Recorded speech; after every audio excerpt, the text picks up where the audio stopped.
Hi everybody and welcome to today's video. My name is Matt and this is What Matters to Matt. And today I want to talk to you about what I think might be one of the best deals out there in the running shoes at the moment. And that is the Puma Velocity Nitro 2. Now, why am I saying that? There's a couple of different reasons for that and we're going to get into that in just a minute.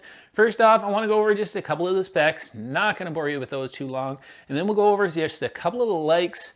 And then even a couple of things that I think that Puma might want to work on when they bring out the Puma Velocity 3, because not all shoes are perfect. The one thing I did want to mention though, if you're seeing my shirt, I've got a Mario shirt on today. This was a shirt that my kids bought for me. My son and I went earlier today to see the new Super Mario movie that's out in theaters right now. If you haven't had the chance to see it, if you've got kids, go out and see that movie. It was really cute. And also for me, being part of that original Nintendo generation, there were some little nuggets thrown in there that had me pretty entertained too. But enough about that. Let's get into talking about the Puma Velocity Nitro 2, starting with those specs. All right, so let's go over just a few of the specs of this shoe, starting with weight. Now, keep in mind when I'm weighing this, this is a US men's size 12, and my shoe came in at 303 grams, which is pretty standard relative to some other daily trainers that I have. And if I look at the upper of this shoe, we're just looking at a standard mesh material, nothing too fancy there. The midsole, you're looking at 33.5 millimeters in the heel, 22.5 millimeters in the forefoot, 3.5 millimeters in the forefoot. Need to do my math. Giving you a 10 millimeter drop, and it is a dual density midsole. So we've got the nitro infused foam here on top. It's a little bit softer. Then on the bottom, we've got a little bit firmer material in just more of an EVA material for that bottom part of that midsole. And if we flip it over, the one thing that most all people know and love about the Puma running shoes is that Puma grip that we have here on the outsole. So that's it for the specs. Let's move on to talking about just a few of the things that I really love about this shoe. All right, so to start off with, the number one thing that I want to mention is actually the price of this shoe, and that is really where we start when we're talking about why I think this is one of the best deals that you can get. This at full retail price comes in at $150 Canadian, which is $20, $30, even $40 cheaper than a lot of the other daily trainers here up in Canada and the East Coast.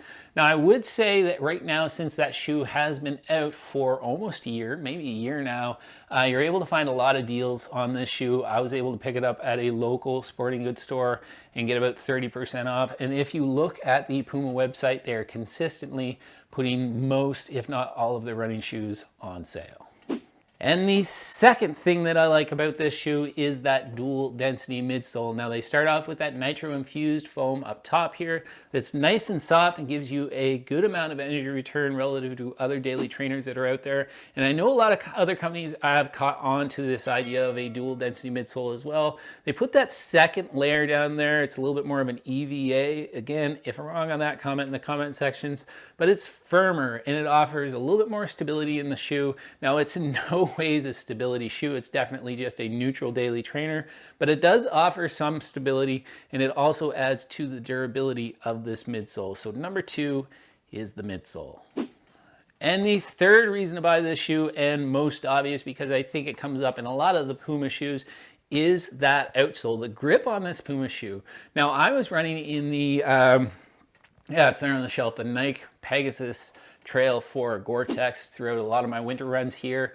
But I noticed that I've been out on a couple of icy, snowy, wet runs here as we get into the springtime in Eastern Canada.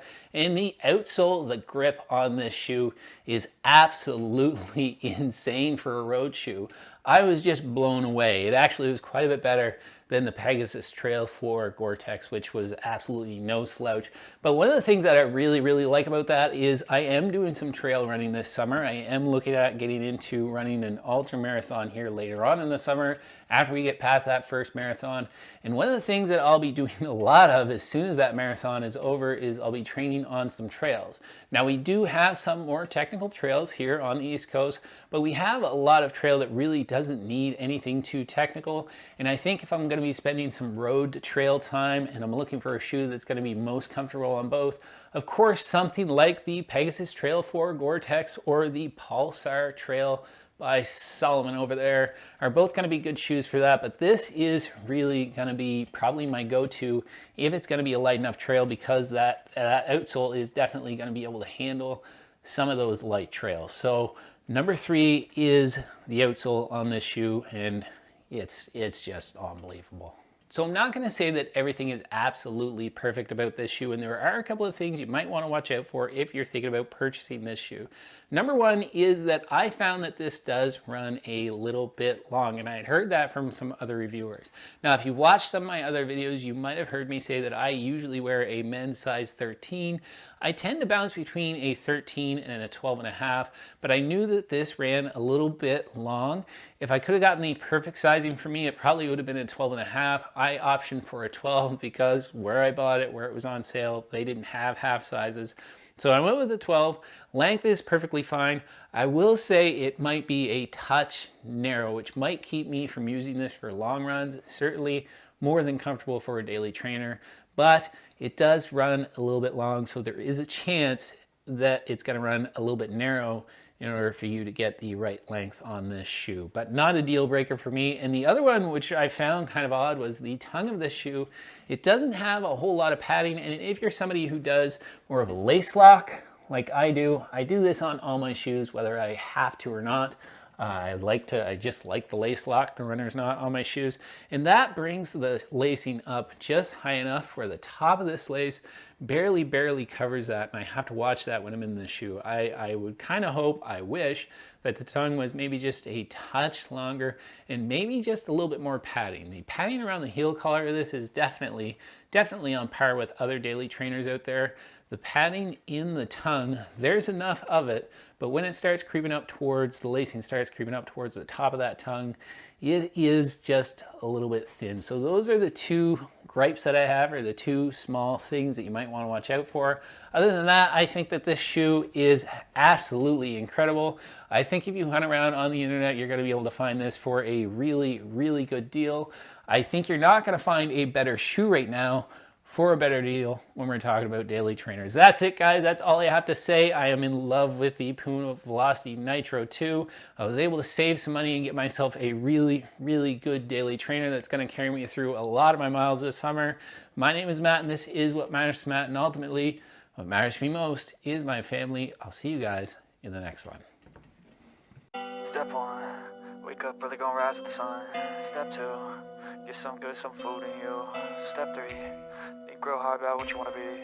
Step 4, everybody just do your thing. Wake up, today's gonna be a good day. Wake up, today's gonna be a good day. Wake up, today's gonna be